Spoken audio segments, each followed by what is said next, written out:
नमस्कार मंडळी, आपले कोकण सिंधू चॅनलमध्ये सहर्ष हार्दिक स्वागत। आज आपण कणकवली या ठिकाणावरून डांबरे कानडेवाडी येथील स्वामी समर्थ मंदिर आणि पाचोबा मंदिर फोंडा या मंदिरांना भेट देणार आहोत। या मंदिराच्या इथून ह्या जे दोन ठिकाणं आहेत या जागृत देवस्थान म्हणून संबोधली जातात। हे आपण इथे आता या ठिकाणी पाहतोय ते कणकवली मधील नीलमकंड्री साईड जानवली मधील हे हॉटेल्स आहे।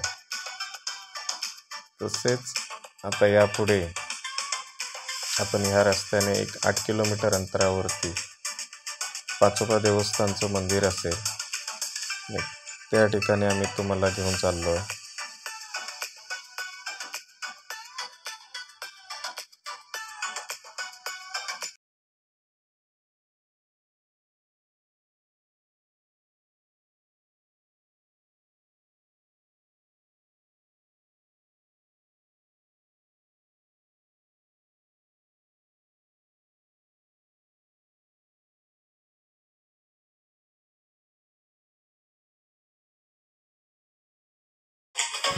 तर मंडळी, आता आपण आलोय करूळमध्ये। करूळच्या जरा पुढे आलोय कानडेवाडी आणि हे आहे आपलं पाचोबा मंदिर। या पाचोबा मंदिराला एक आपलं धार्मिक आणि जागृत देवस्थान म्हटलं जातं। या ठिकाणी इच्छित मनोकामना पूर्ण होतात असं सर्व भक्तगणांची समज आहे आणि बऱ्यापैकी इथून कोल्हापूर, सिंधुदुर्ग या ठिकाणची लोक आपलं मनातली मनोकामना पूर्ण करण्यासाठी या पाचोबा देवस्थानाच्या ठिकाणी उपस्थित राहतात।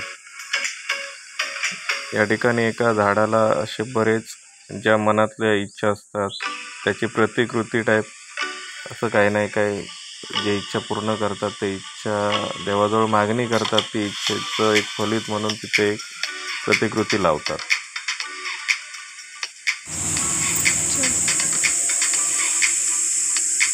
आपलं सिंधुदुर्ग कोल्हापूर जो रोड आहे फोंडा मार्गे, ह्या रस्त्यालगतच हे देव पाचोबा म्हणून हे देवस्थान आहे।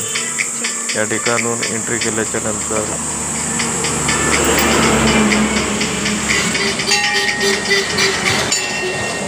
याच्या बाजूला एंट्री केल्याच्या नंतर बरोबर लेफ्ट साईडला इथे दर्शन सुरुवात केली जाते। दर्शनाला इथे पाया पडून झाल्याच्या नंतर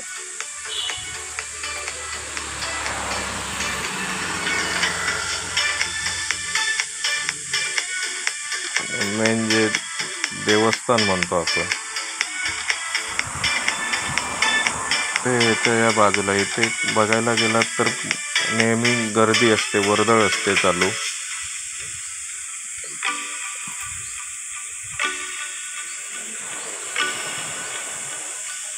इथे महत्त्वाची गोष्ट म्हणजे विश्रांतीचं ठिकाण म्हणून पण काही वेळेस बघितलं जातं। याच्या कारण या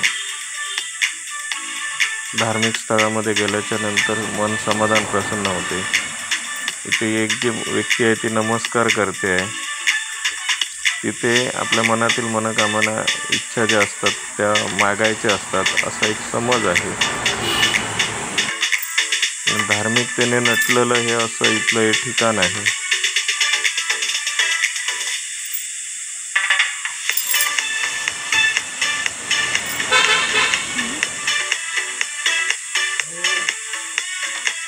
एकदम सुंदर असं वनराई, आजूबाजूला वनराई आहे, पूर्ण हिरवीगार वनस्पती आहेत, झाडं झुडपं आहेत, त्याच्यामुळे एकदम प्रसन्न वाटतं। एक 5 मिनटं बसल्यावरती सुद्धा एक मन शांत होतं।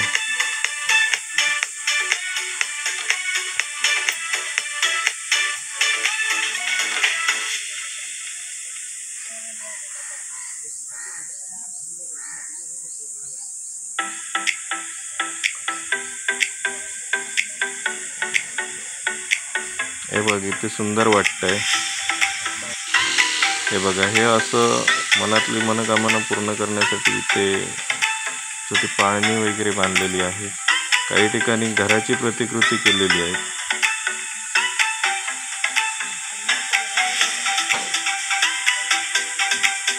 हे आहे ते देवस्थान.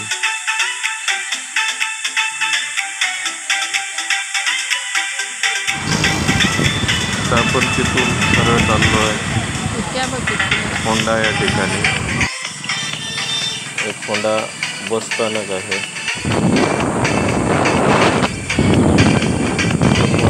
आपण आता आलो आहे होंडा मार्गे चिरण्याला.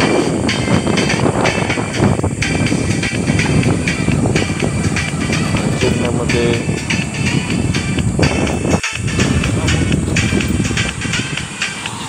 आपण आता चिरण्यामध्ये आलेलो. चिरण्यामधून आपण आता या ठिकाणी डांबरे कानडेवाडी या ठिकाणी आलो आहे. या डांबरे कानडेवाडीमध्ये श्री स्वामी समर्थ यांचं मठ आहे. स्वामी समर्थ मठ देवस्थान डांबरे कानडेवाडी असा येताना प्रवास केलेला आणि तिथे श्री स्वामी समर्थ त्यांचं हे देवस्थान इथे मठ आहे.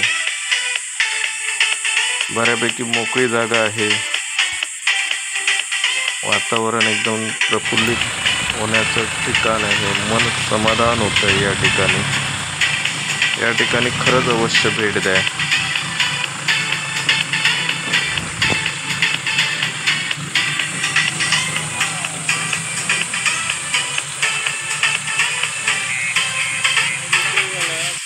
हे श्री स्वामी समर्थ मठ डांबरे कानडेवाडी इथे आम्ही आता या मंदिरात आलेलो आहोत.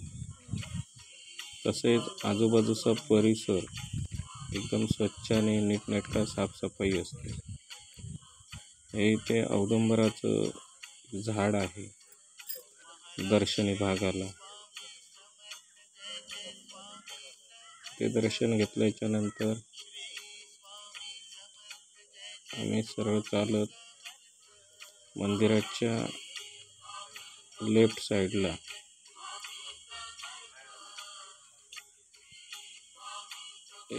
मूर्त्या ठेवलेल्या आहेत. तिथे आम्ही दर्शन घेतलं.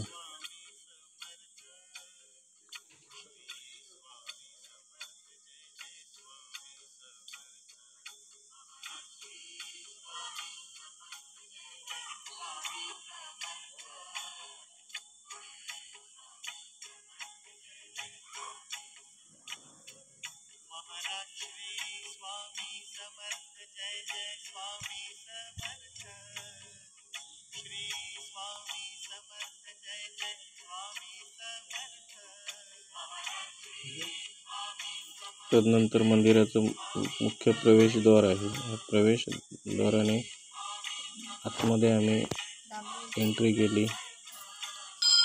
आतमध्ये गेल्याच्या नंतर महाराजांच्या चरणी नतमस्तक झालो.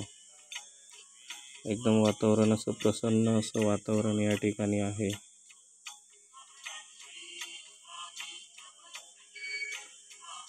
साक्षात अक्कलकोट मध्ये जशी प्रचिती येते, मन प्रसन्न समाधान होतं, तशीच गोष्ट या ठिकाणी जाणवते.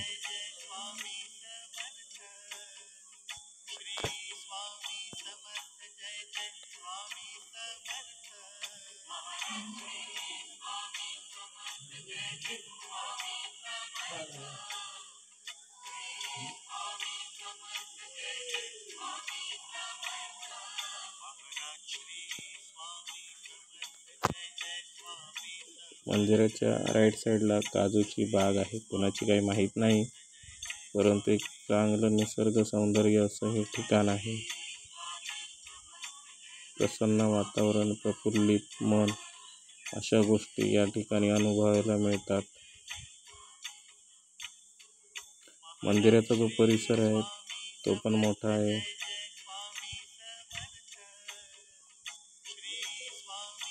इथे या प्रत्येक खांबावरती स्वामी संदर्भात लेख लावण्यात आलेले आहेत. त्यांच्याबद्दल माहिती, अशा बऱ्याच गोष्टी या ठिकाणी आहेत. स्वामींच्या भक्तांना विनम्र आव्हान असा एक आहे.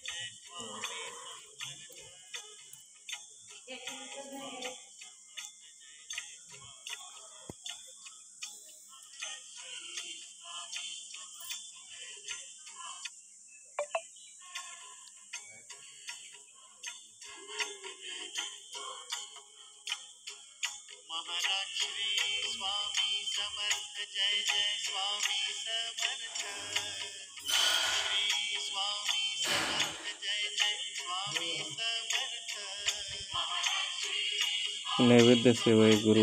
गुरुवारी सायंकाळी 7 वाजता महाआरतीनंतर भाविकांना पुलाव प्रसाद वाटप करण्यात येतो. तसेच जो प्रत्येक खांबावरती संदेश लिहिलेला आहे.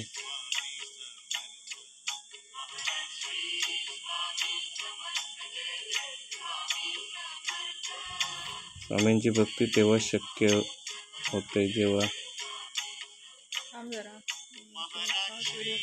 प्रत्येक ठिकाणी यांचं स्वामींचं सेवेसंदर्भात सगळं लावलेलं आहे, माहिती आहे त्यात.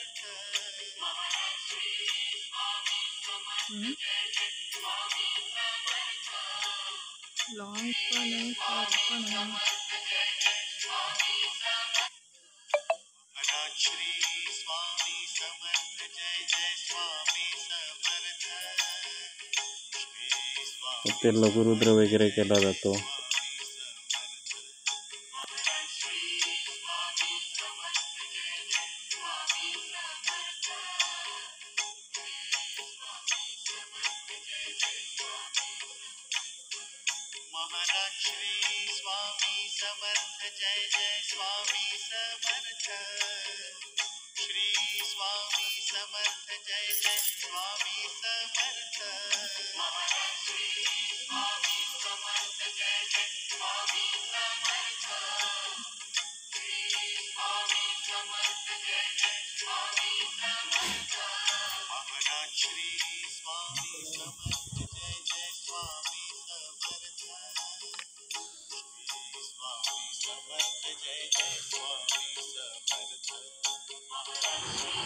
तर मित्रांनो, अवश्य या मंदिराला भेट